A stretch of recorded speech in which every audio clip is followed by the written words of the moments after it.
Hi, I'm Steve Portela, teacher here at John Wash, and I'd like to share a book with you today, one of my favorites by one of my very most favorite children's authors, Tomie Depaola. The book is called Finn McCool, the Giant of Knockmany Hill. It takes place in Ireland a long time ago. I thought that was appropriate since we had St. Patrick's Day just last week. In olden times, when Ireland's glens and woods were still filled with fairies and leprechauns, giants too lived on that fair Emerald Isle. One of the finest of those big folk was Finn McCool, who was wed to the lovely great lass Una. They made their home on the top of Knockmany Hill.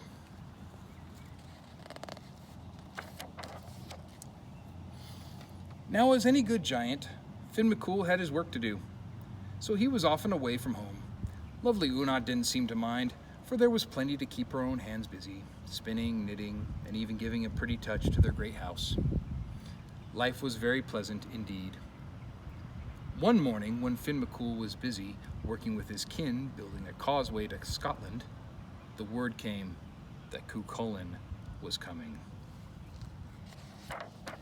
Now, Cuchulainn was a giant too, and without a doubt the strongest in that part of the world. When he walked, the very earth trembled.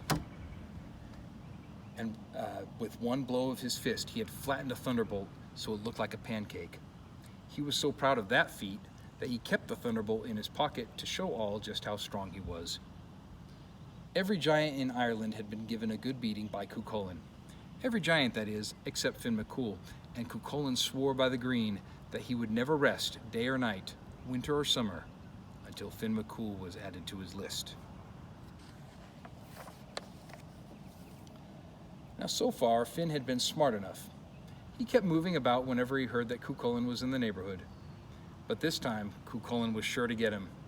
So Finn left the causeway and sped off for Knockmany Hill, his house, and his darling Una. "Oh, Finn, my love," said Una, greeting him at the door. "What brings you home so early from your work?"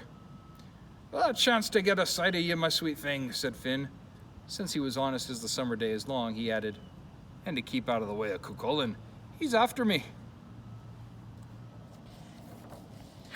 Una soothed her husband. She brought him his slippers and lit a pipe for him. She stirred up the peat fire so it would be cozy. Then she set down a huge mug of stout and cut a gigantic slab of soda bread for her dearie. "Finn, husband of mine, enough is enough," said Una as gently as she could. "For years you've been hiking around from one place to another to avoid this Cuchulainn. Why, you even built our house high on the windiest of hills so you'd be able to spy him coming. You'll not get a moment's rest until you stand fast and face him." "I'll be getting plenty of rest if I have to stand fast and he knocks me down. I don't have the heart to face a man who can make a young earthquake just with his walk and who carries around a flattened thunderbolt in his pocket just to prove his strength." At that, Knockmany Hill gave a little dance. "He's coming," said Finn, his face turning a fine shade of pale green. "Now, hush," said Una, "and give me time to think. Do you worry that I won't do all I can to help you settle this matter once and for all?" Una then worked a charm the fairies had taught her. She took 9 woolen threads, each a different color, and she braided them into 3 braids. She put one around her right arm, one circling her heart, and the third around her right ankle. Now, nothing she did could fail. Next, she sent around to all the neighbors to borrow 1 in 20 iron frying pans. She hid them in 1 in 20 loaves of bread that she baked on the fire in the usual way. She set them in the cupboard with some bread she had baked the day before. She then took a pot of milk and made it into a fresh wet cheese and put it along with some white stones at the foot of the cradle she had made up. "Now, my darling," she said, handing Finn some baby clothes, "put these on and do everything just as I'm about to tell you.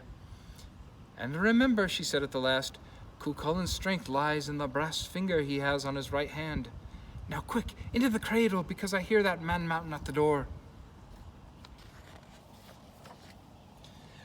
"All right, woman," bellowed the giant at the door.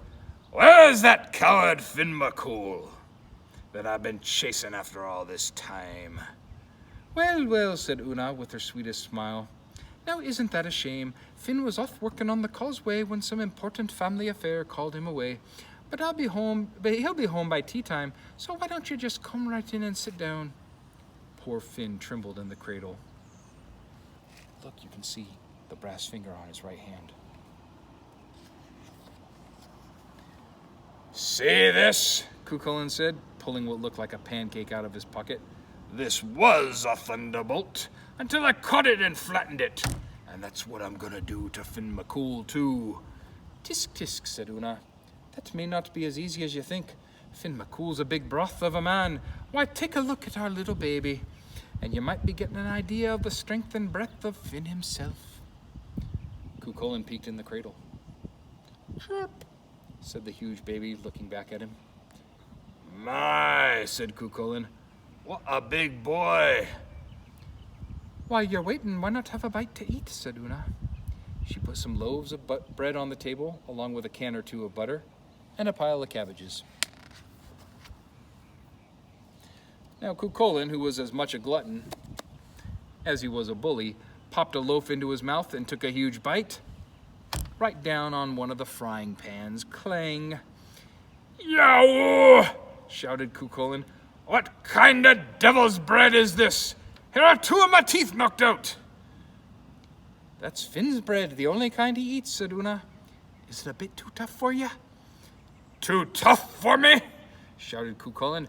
I should say not. Just give me another.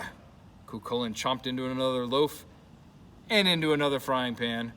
I'll not have a tooth left in my mouth, woman. There's 2 more out. Cuchulainn hollered even louder. The baby began to holler too. Hungry, hungry, hungry. Ah, sweet dumpling, said Una, and she handed baby Finn a loaf, and because there was no frying pan in it, Finn ate it right down. More, said the baby, and he gobbled up another loaf. He seems a strong lad, said Cuchulainn, getting a little worried. If this was the baby, the father must indeed be a bit stronger than Cuchulainn thought. Ah, yes, said Una, beaming. Why, instead of dollies, he loves to play with those white stones there in his cradle. Show the nice man, baby dear.